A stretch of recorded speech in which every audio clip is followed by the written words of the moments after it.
Film diawali dengan keadaan sekitar yang dapat dipastikan memiliki suhu minus 0 derajat Celcius atau sangat tiris lah. Bersamaan itu terlihat kereta kuda yang tengah dikendarai oleh Mamang Kusir supaya baik jalannya. Diketahui bahwa kereta kuda tersebut adalah sarana transportasi milik negara setempat yang berfungsi untuk memuat narapidana pelaku kriminal kelas kakap, etong, nila, gurame, sepat, betok, terkecuali kelas impun untuk dibawa ke sel tahanan yang berlokasi di tebing Revel End. Setibanya kemudian si tahanan yang baru sampai ini langsung dikawal ketat layaknya lejing cabe-cabean menuju ke sel tahanan yang kebetulan sudah dihuni oleh 2 orang tahanan senior di dalamnya. Dan langsung aja perkenalkan, ini Ejin dan satunya lagi adalah Holga. Dimana si tahanan junior ini bersikap tidak sopan tanpa akhlak dan super bad attitude ingin melecehkan Holga. Seketika Holga dengan baiknya memberikan tutorial atau tata cara membuat menu ayam geprek yang mudah dari bahan baku pria berhidung gelasan mambos sebagai berikut. Lanjut di kemudian hari terlihat semua tahanan sedang melakukan kerja harian tanpa karir yang cemerlang untuk masa depan. Di sela-sela aktivitasnya, Ejin together with Holga tengah merencanakan cara agar dapat wisuda paksa dari lapas ini atau melarikan diri lah istilahnya. Lanjut pada esok hari terlihat proses persidangan bagi Ejin dan Holga akan segera berlangsung. Di antara beberapa terlihat dewan hakim yang berjenis naga, ramatuk, turais, dan lain sebagainya akan memimpin proses persidangan ini. Begin or waive your statement. Tak berselang lama dewan hakim mempersilahkan kepada Ejin untuk memberikan keterangan agar mendapatkan voucher atau diskon masa tahanan jika dirasa kesalahan yang dilakukannya tidak terlalu berat. Dan keterangan pun dimulai dengan Ejin yang flashback ke beberapa tahun yang lalu bahwa ia adalah sosok yang memiliki profesi sebagai pencuri dengan memiliki tim diantaranya Holga sang petarung hebat yang memiliki kekuatan bertarung setara dengan 10 orang lelaki. Berikutnya bernama Forge sahabat dari Ejin, dan ini Simon sang penyihir yang masih belum pro-pro amat, dan yang ini bernama Kira putri dari Ejin. Untuk menjaga kestabilan ekosistem hidup, aksi pencurian sering dilakukan di mana yang menjadi target mereka adalah para bangsawan pedit atau pejabat kerajaan yang korup. Dan tiba pada suatu hari terlihat mereka yang sedang merayakan atas keberhasilannya. Bersamaan itu terlihat sosok wanita sedang mengawasi Ejin dan kawan-kawan. Mari perkenalkan, dia adalah penyihir merah bernama Sofina yang tidak lama dari itu terlihat sedang membagikan mapping peta perihal kerjasama, yaitu misi pencurian tablet kehidupan yang berada pada suatu tempat bernama Benteng Harper. Diketahui alasan kenapa si Sofina memilih untuk melibatkan Ejin dan kawan-kawan dalam misi ini dikarenakan Ejin ialah seorang Harper yang menurutnya mampu untuk menembus dan memasuki benteng Harper dengan segala rintangan dan misteri di dalamnya. Yang hal itu tidaklah bisa dilakukan oleh seorang Sofina sekalipun ia adalah penyihir dikarenakan ada sesuatu yang menghalangi kekuatan sihirnya untuk memasuki benteng Harper tersebut. Sempat bagi Ejin untuk memilih tidak terlibat pada misi kali ini, akan tetapi si Forge kembali meyakinkan Ejin jika misi ini berhasil mendapatkan tujuannya, yaitu mendapatkan tablet kehidupan yang akan bermanfaat untuk menghidupkan kembali istrinya. Seketika itu Ejin kembali berubah pikiran dan setuju untuk melakukan misi ini. Tiba bagi Ejin dan kawan-kawan kini akan memulai petualangannya tanpa melibatkan putrinya yaitu Kira dengan alasan misi kali ini amatlah berbahaya.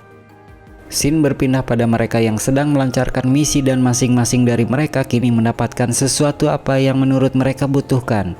Sofina yaitu dengan benda yang berbentuk corong berwarna merah, Holga dan Forge mengambil beberapa benda yang memiliki nilai jual, dan Ejin mengambil sebuah benda di hadapannya yaitu tablet kehidupan. Tak berselang lama keberadaan mereka kini diketahui oleh para penjaga. Lah lu.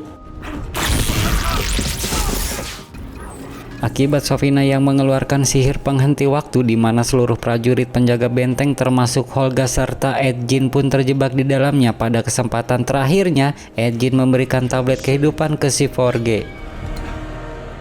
You have my word. Scene kembali pada keadaan Ejin yang berada di hadapan para dewan hakim telah menyelesaikan review perihal tentang dirinya hingga keputusan hakim saat akan diresmikan. Bersamaan itu datanglah sosok manusia manuk yang dia juga adalah salah satu anggota dewan hakim yang datang terlambat. Dirasa saat itulah momen yang sebenarnya ditunggu. Seketika Ejin memberikan aba-aba kepada Holga.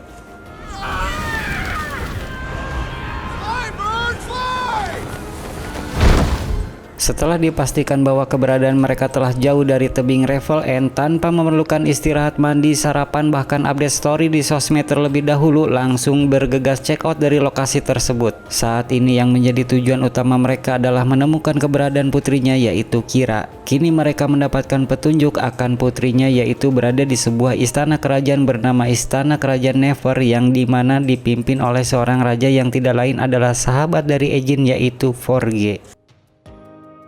Beberapa saat kemudian terlihat mereka yang telah sampai di istana kerajaan. Tak lama kemudian Kyra pun datang menemui Ejin dan Holga, namun sepertinya Kyra telah memendam rasa kekecewaan yang besar terhadap ayahnya dikarenakan selama kurun waktu kurang lebih 2 tahun ini telah menelantarkannya.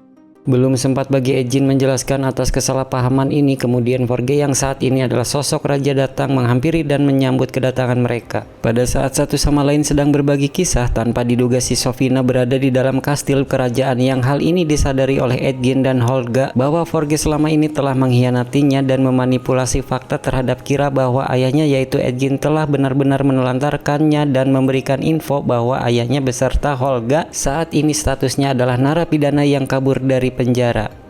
Mengetahui hal ini membuat Kyra semakin lebih percaya Forge daripada ayah kandungnya yaitu Ejin. Dirasa si Forge sudah kamalinan teing alias keterlaluan spontan, Ejin dan Holga langsung beranjak dari tempat duduknya. Lah lu. Dan ya, tentunya mereka saat ini bukanlah tandingan si Forge yang disekutui oleh si Sofina, sang penyihir jahat sangatlah tidak mungkin mampu melawan kekuatan sihirnya. Hingga kemudian si Forge menyerahkan mereka kepada para pengawal kerajaan untuk dieksekusi. Namun mereka tidak menyadari tanpa adanya kekuatan sihir yang hanya menghadapi beberapa ekor prajurit saja, mudah bagi Holga featuring Ejin untuk melaluinya.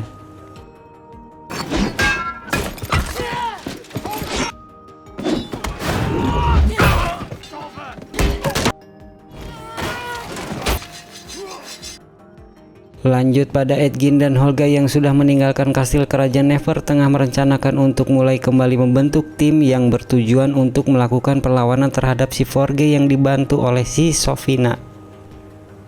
Pertama-tama Ejin kembali tertuju pada sosok Simon yang akan berguna dengan memiliki kekuatan sihir andalannya, yaitu dapat membuka portal ke tempat yang berbeda.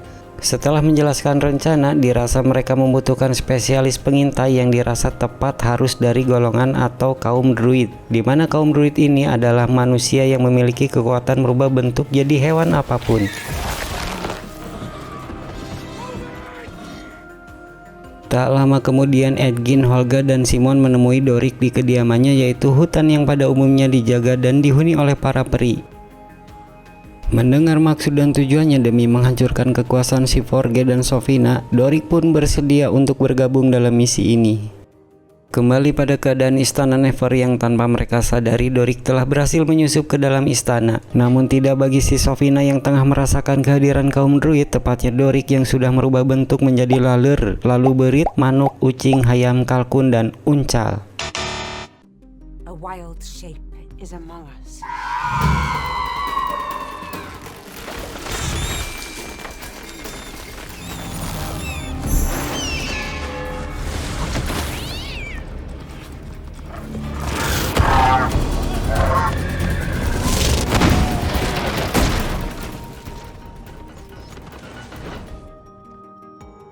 Setelah kembalinya Dorik, kini Ejin dan kawan-kawan mendapati informasi terdapat sebuah ruangan yang pintunya disegel oleh kekuatan mantra sihir, di mana itu disimpulkan oleh Simon hanya dapat ditembus dengan satu-satunya kekuatan dirinya bila menggunakan helm keramat penambah kekuatan. Yang hal ini langsung dikomentari oleh Holga karena mengingat sedikit informasi akan helm tersebut, ialah helm yang dipakai pada masa peperangan 100 tahun silam.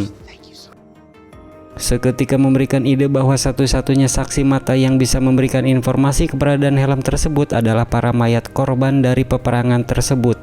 Di sini Simon memiliki koin sihir untuk membangkitkan mayat dengan syarat dan ketentuan hanya untuk menjawab 5 kali pertanyaan saja, yang kemudian si mayat akan kembali mati. Dan mereka pun sepakat misi akan difokuskan terlebih dahulu untuk mendapatkan helm tersebut. Singkat waktu, malam pun peting. Terlihat kini mereka yang sudah tiba di pemakaman keramat, penggalian untuk interogasi ke para mayat pun segera dilakukan. Tergatis.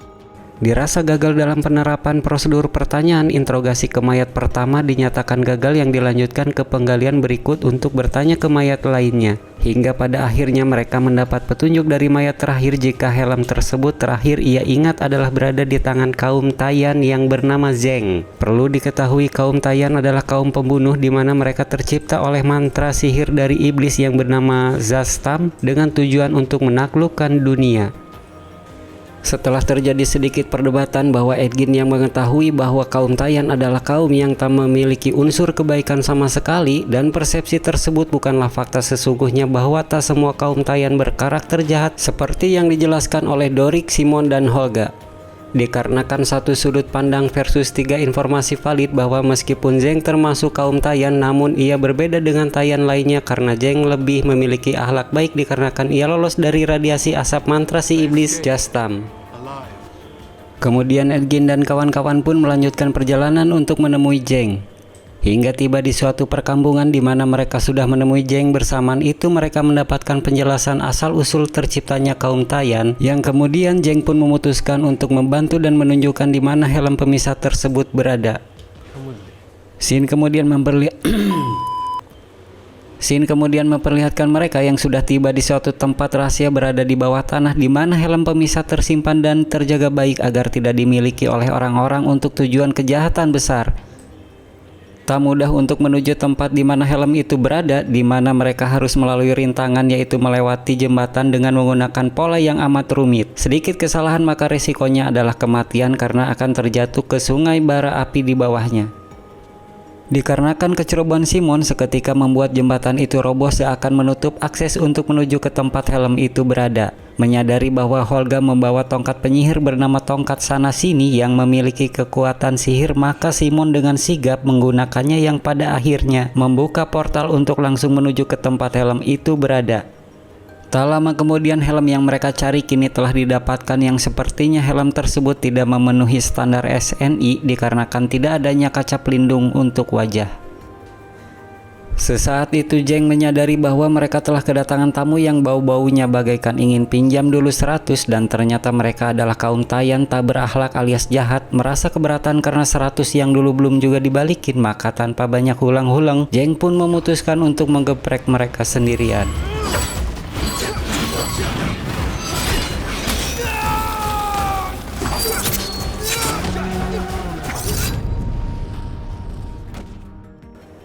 Dirasa sudah teratasi, namun tidak disangka mereka yang kembali bangkit membuat Zeng, Edgin, dan lainnya lebih memilih untuk menghindarinya. Bersamaan itu Edgin dan kawan-kawan mendadak terhempas oleh hembusan angin kencang yang datang dari arah mulut goa. Dan ya, mereka pun tersepona dengan kehadiran seekor naga gemoy yang sepertinya tidak mengikuti program diet secara teratur, terlihat mengamuk dan melahap satu persatu kaum Taiyan.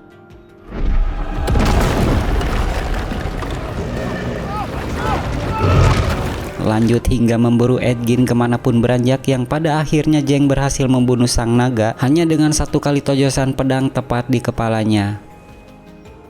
Dirasa situasi yang sudah kondusif kembali, mereka dikagetkan oleh sang naga yang rupanya masih hidup dan terus menyerang mereka. Hingga kini peran dari Simon benar-benar mujarab menyelamatkan mereka dari sang naga.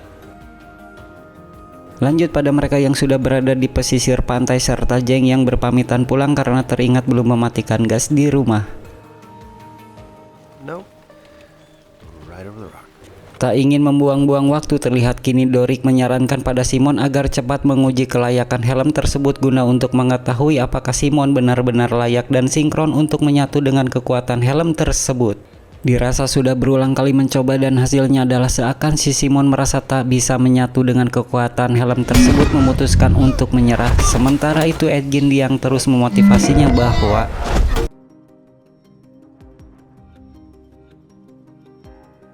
dirasa sudah tak memiliki waktu lama lagi, yang dimana si Porge akan segera menyelenggarakan acara akbar yang dihadiri oleh seluruh rakyat kerajaan dan mengundang banyak kaum bangsawan pada acara tersebut. Hal ini memaksa mereka untuk cepat memikirkan rencana lain agar mereka dapat segera memasuki istana kerajaan. Tak lama dari itu Edgin sang planning creator pun mendapatkan ide untuk memasuki istana kerajaan tanpa diketahui para penjaga. Seolah ujian kesabaran yang tanpa batas, kembali mereka menghadapi kendala bahwa objek pintu portal yang menuju ke ruang harta, yaitu cermin yang jatuh dan menghadap ke lantai, membuat mereka untuk kembali kepada plan B, yaitu berpencar untuk menyusup masuk melewati para penjaga dan menuju ke ruang.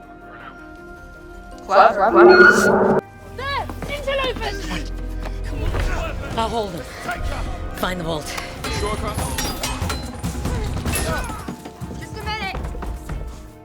Saat ini terlihat Simon yang sudah menghadapi pintu tersebut dan posisinya pun diketahui para penjaga. Hingga pada saat genting seperti ini, si Simon berhasil menyelaraskan dengan kekuatan helm tersebut dan berhasil masuk ke dalam ruangan itu. Dan ternyata ini semua sudah dalam skenario licik dari si Porge dan Sofina untuk menjebak Edgin dan kawan-kawan, yang pada akhirnya mereka semua tertangkap dan ditempatkan pada satu sel yang ternyata kini mereka dijadikan peserta untuk mengikuti acara permainan meloloskan diri dari labirin yang tentunya penuh dengan segala rintangan di dalamnya. Sebagai antisipasi, si Porge memasangkan gelang penangkal sihir pada Simon dan Doric agar tidak bisa mengeluarkan kekuatan sihirnya. Tak lama kemudian game pun dimulai.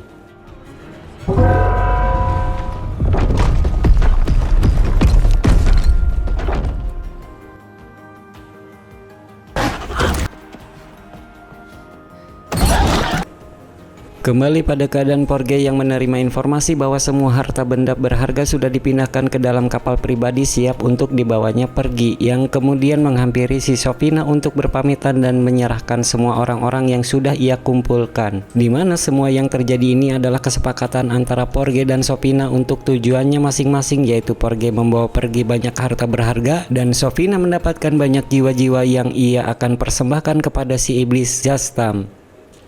Kembali pada keadaan Edgin dan kawan-kawan yang sudah menguasai kapal si Porge dengan banyak harta di dalamnya, sedikit masalah pun kembali terjadi, namun dapat segera dihandle dengan mudah oleh lemparan sebutir kentang oleh Holga yang mendarat tepat di rarai si Porge.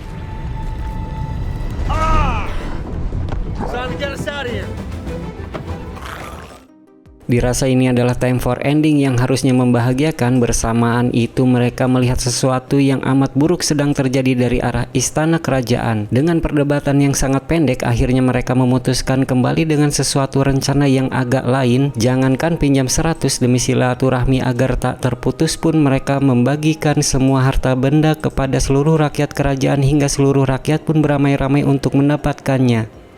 Hingga pada akhirnya kini mereka berhadapan langsung dengan Sofina. Pertempuran epik sihir melawan sihir pun tak terelakkan, dan selamat menonton.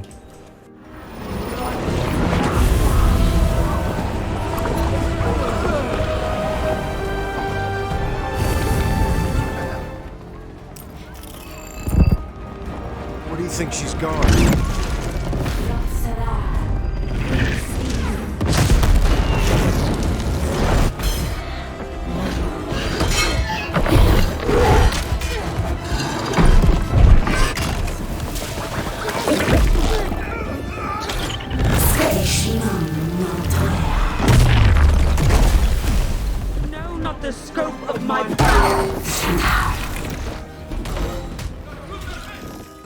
Akhirnya pertempuran tersebut dimenangkan oleh mereka yang sudah disetting menang oleh sutradara, yaitu Kira dengan kekuatan kalung agar tak terlihat berhasil memasangkan gelang penangkal sihir ke Sofina, sehingga sang penyihir merah pun tak berdaya tanpa kekuatan sihirnya. Lalu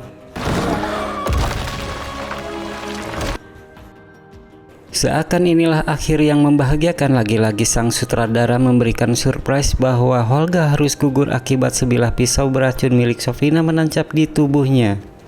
Dengan segala penuh pertimbangan, akhirnya Edgin dan Kira memutuskan secara ikhlas menggunakan tablet kehidupan tersebut untuk menghidupkan kembali Holga. Dan selesai. Terima kasih bagi para gabuters dimanapun berada. Saya doakan semoga kalian selalu dalam keadaan 4 sehat 5 sempurna. Tidak lupa kami sampaikan bahwa video ini disponsori oleh uang 100 dari para teman, sahabat, serta rekan-rekan terbaik kami, diantaranya Wawan, Denny, Ucup, Boni, Iki, Rahmat, Andri, Ajijah, Yudi, Wandi, Wildan, Hermansyah, Raffi, Feni, Alpian, Gugun, Cecep, Nabila, Sena, dan mohon maaf bagi yang tidak tersebut satu persatu dikarenakan keterbatasan waktu dan yang sesungguhnya demi tali silaturahmi agar tidak terputus. Oleh karena itu mohon doa dan kesabarannya hingga waktu kami berkesempatan untuk mengembalikannya. Sekian dan terima kasih. Makasih. Man. Aya meureun 100.